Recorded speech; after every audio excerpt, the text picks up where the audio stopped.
They're not known for real flesh eater. They're more like omnivores.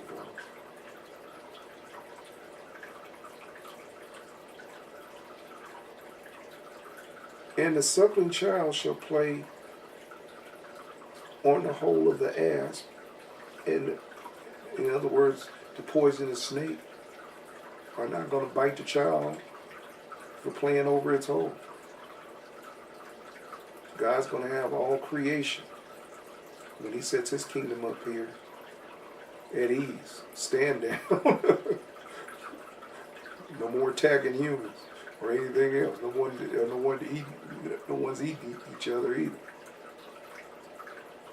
I guess everything's going to be eating some type of herb or straw, grass, or something. He's going to diffuse the enmity of nature with man and everything else and with each other. And the suckling child, the baby, shall play on the hole of the asp, and the weaned child shall put his hand on a cockatrice's den. Poisonous spiders will have no more. Will not be at enmity no more. Wouldn't that be a sight? This is during the millennium. God sets his theocracy over. They shall not hurt nor destroy in all my holy mountain, for the earth shall be full of the knowledge of the Lord, as the waters cover the sea. Like I said, the veil will have been parted. God's going to reveal himself to this world, his ways. And in that day there shall be a root of Jesse, which shall stand for an ensign of the people, a banner. To it shall the Gentiles seek, and his rest shall be glorious. And it shall come to pass in that day that the Lord shall set his hand again the second time to recover the remnant of his people, and shall be left from Assyria and from Egypt, and from Patros and Cush, and from Elam, and from Shinar, and from Hamath, and from the islands of the sea. And he shall set up an ensign for the nations, and they shall assemble the outcasts of Israel, and gather together the dispersed of Judah from the four corners of the earth. All the Jews have been scattered during the diaspora. He's bringing home. The envy also of Ephraim shall depart, and the adversaries of Judah shall be cut off. Ephraim shall not envy Judah, and Judah shall not vex Ephraim. But they shall fly upon the shoulders of the Philistines toward the west. They shall spoil them of the east together. They shall lay their hand upon Edom and Moab, and the children of Ammon shall obey them. And the Lord shall utterly destroy the tongue of the Egyptian sea, and with his mighty wind he shall shake his hand over the river, and shall smite it in the seven streams, and make men go over on dry shod, on dry earth. And there shall be an highway for a remnant of his people, which shall be left from Assyria, like as it was to Israel in the day when they came up out of the land of Egypt. And in that day thou, let me stop there. I thought I'd just read that part too. Okay. So you got a sense of the millennium. You covered that. Now turn to Isaiah 18. Isaiah 18 is referring to the United States of America. Yes. You think God would make this great nation? This nation has been the avant-garde for distributing the gospel around the world, and it's not going to be mentioned in the Bible. See, most preachers are ignorant that the United States is in the Bible. That's why you never hear them teach on it. It's the areas I've taught on it. I taught on it in detail. You got to get that video, The United States in the Bible. That's the title. Here I'm just reading it. I'm not going to break down all the euphemisms and all the parabolic descriptions of what God is doing poetically to prove His United States. You got to get the video for yourself. I'm just going to read it. And you go there and look up the video. Woe to the land shadowing with wings, which is beyond the rivers of Ethiopia, that sendeth ambassadors by the sea, even in vessels of bulrushes upon the water, saying, Go ye, swift messengers, to a nation scattered and peeled,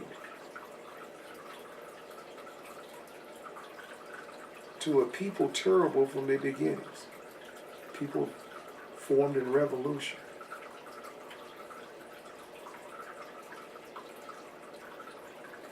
They're people terrible from their beginnings. Hitherto to a nation meted out and trodden down, whose land the rivers have spoiled. Think of all the great rivers in the United States.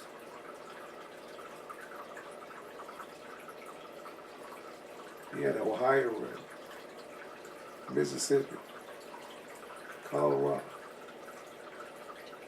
We're defined by rivers.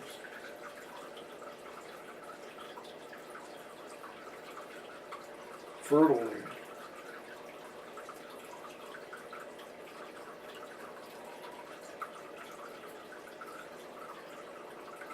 A blessing, United States. God bless America. Not goddamn America. You prophets are doing me.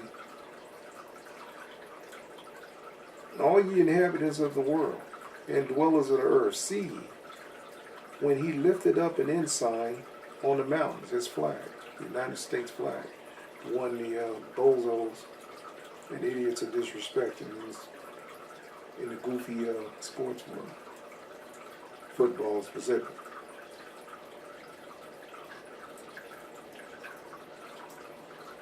All ye inhabitants of the world and dwellers on the earth, see ye when he lifted up his banner and ensign on the mountains, and when he bloweth the trumpet, hear. We got a trumpet in the White House, and the nations are hearing, believe.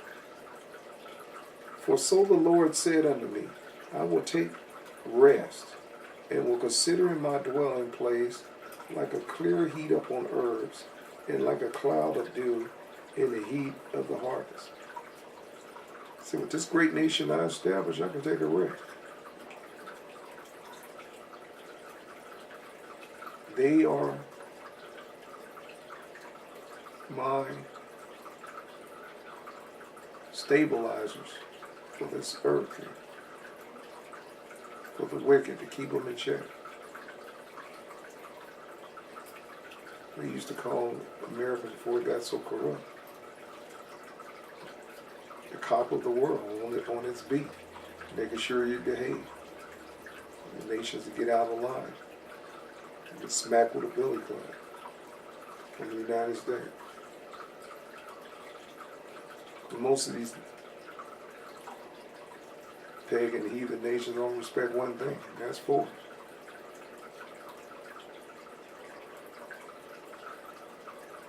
If you got a .357 pointed at me and I got a cannon pointed at you, more than likely you're going to humble down to me and not the other way around. I can get shot with a .357 and survive, but you with a cannon, you're going to be obliterated.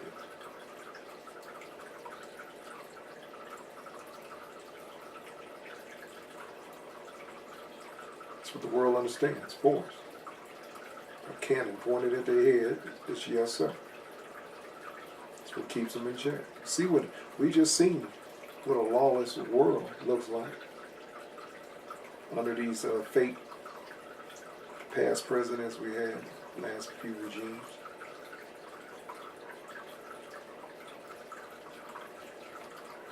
For the harvest, when the bud is perfect and the sour grape is ripening in the flower, he shall both cut off the sprigs with pruning hooks and take away and cut down the branches.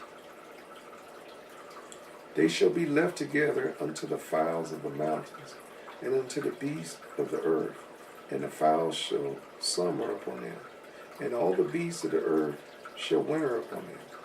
And in that time shall the present be brought unto the Lord of hosts, of a people scattered and peeled, and from a people terrible from their beginning, hither unto a nation meted out and trodden down underfoot, whose land and rivers have spoiled, to the place in the name of the Lord of hosts, and Mount Zion.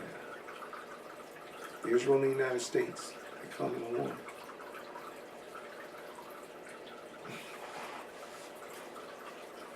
Would you say we're moving toward that now? It's the United States in the Bible. Remember that, Isaiah 18.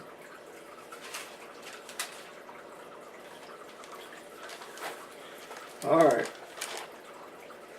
In our last chapter, we're going to skip trace to is the Messianic chapter itself, Isaiah 53.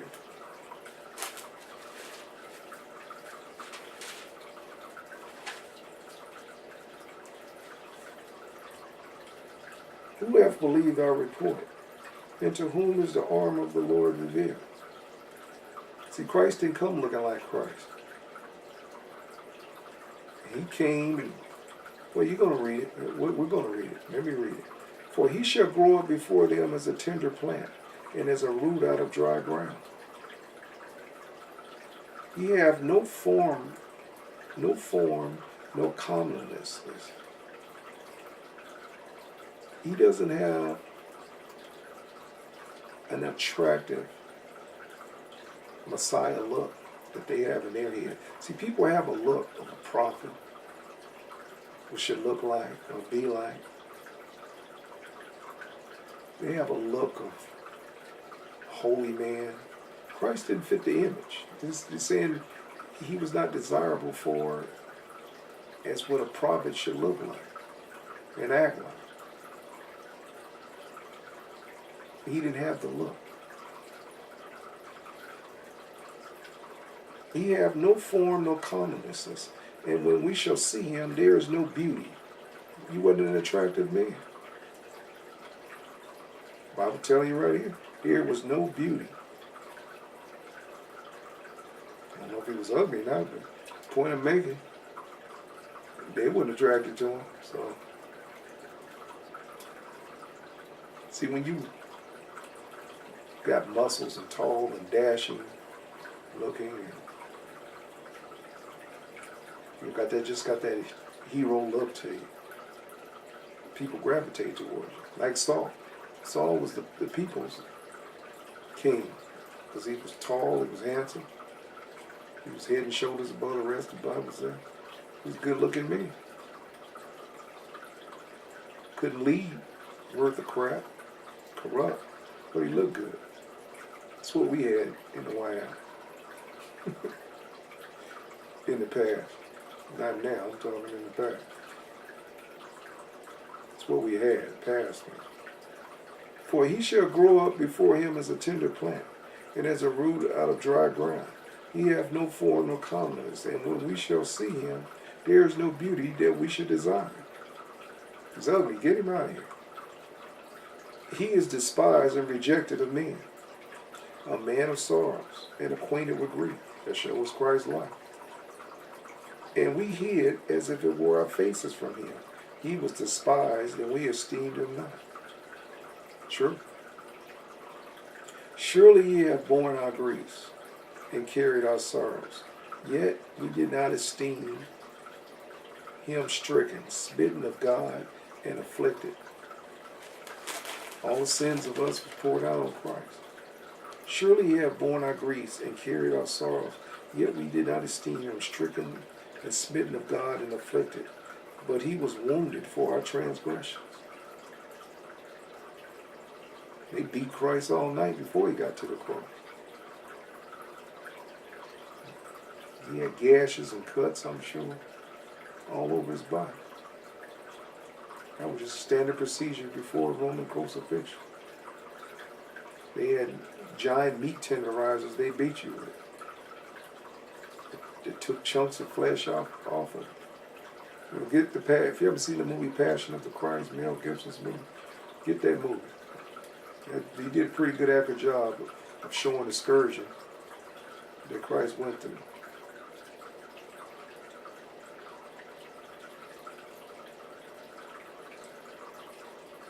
The Roman crucifixion was no joke. It was a horrific way to die.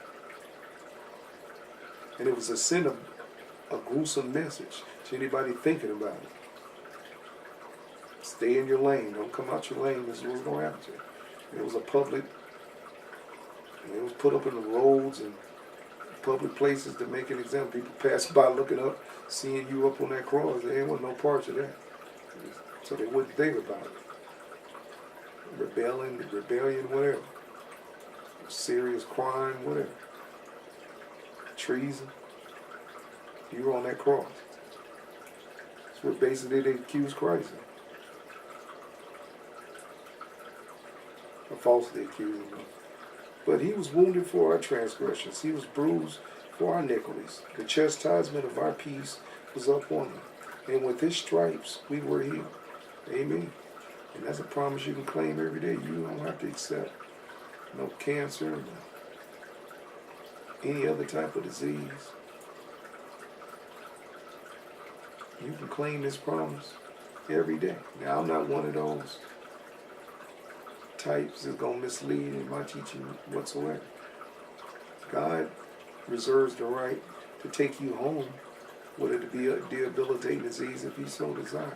That's your ticket home. Go out in faith claiming, I'm the Lord that healed thee. Same thing. I'm going to tell you. I'm going to tell you to tithe and pay your tithes. And if you get rich, as King Midas, so be it. But if not, when you die and you're in a cardboard box, you wake up, that's your ticket home. You wake up, that's the kind of faith I teach. God is not necessarily going to give you everything in time. Or your blessings might not come the way you think they're going to come, the way you want them to come. But this is a faith-based ministry. Word-based, faith-based. But he was wounded for our transgressions. He was bruised for our iniquities. The chastisement of our peace was upon him. And with his stripes we were healed. Amen. All we like sheep are turned astray. This is what you've heard Brother Jay say 1,000 times. Now you get to hear it or get to read it for yourself. All you like sheep. This is the essence of sin right here. Now I don't smoke. I don't drink. I don't have sex. I turn into a blob for Jesus, and looking at God as some cosmic killjoy sitting up there, can't wait to blow your candles out at your party. That's not God. But this is the essence of sin right here. All we like sheep, they have gone astray. We turn every man to your own way. I will. You dethrone God and put your big fat ego on the throne in his place. That's what the devil did. He said, I. Get my teaching on that. I'm taught on Take a Look at Losing. I power. I've coined that phrase, the I power. Beware, someone to use that word a lot in a sentence. And it means they see themselves as some type of God. All we like sheep have gone astray. We turn every man their own way. And the Lord hath laid on him the iniquity of us all. And we all have that in us. We want to do what we want to do. It's as a sin. We're rebellion. I want to go my own way. I want to go God's way.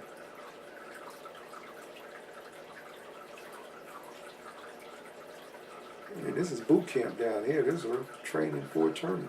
Whatever mission God going to have us on, we ain't going to be on no amorphous, gaseous cloud, sitting, playing harps for God. His kingdom's the rule here. God said we're going to be kings and priests. There's missions.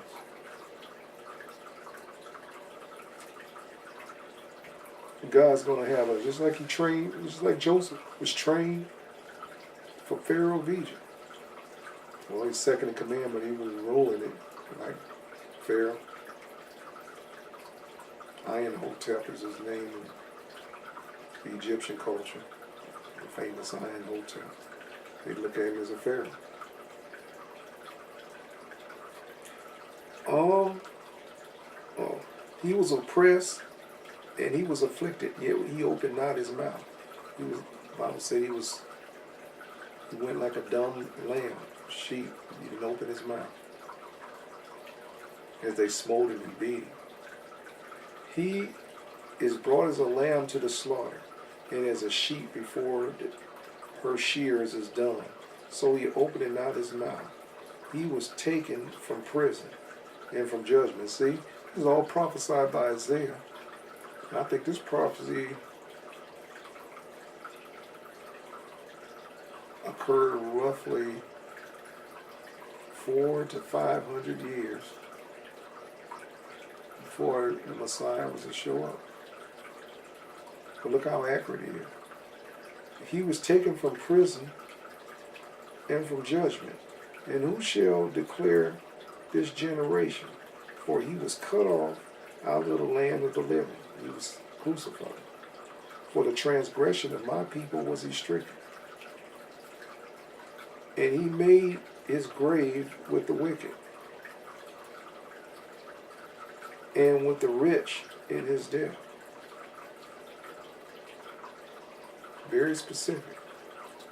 He was buried in Joseph of Arimathea's grave, a rich Roman suburb, with the wicked Roman suburb, and with the rich in his death, because he had done no violence, neither was there any deceit in his mouth. He was innocent. We're guilty. We deserve death. He died in our place, so we can get to heaven. See what the Redeemer chapter is about. This is the redeeming. This whole Isaiah 53 is, you might as well call the chapter of the Redeemer.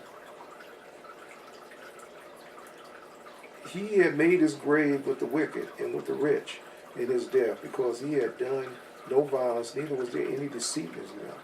Yet it pleased the Lord to bruise him. If Christ didn't come and do this, we couldn't get to heaven.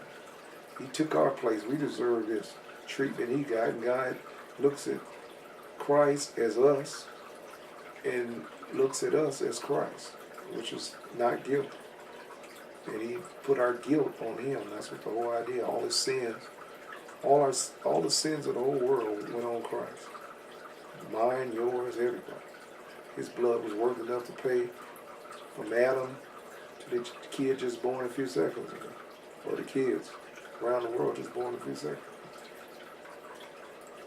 Yet it pleased the Lord to bruise him. He had put him to grief, when thou shalt make his soul an offering for sin. See? Without the shedding of blood, the Bible said there should be no redemption of sin. And his blood was the only one worthy of.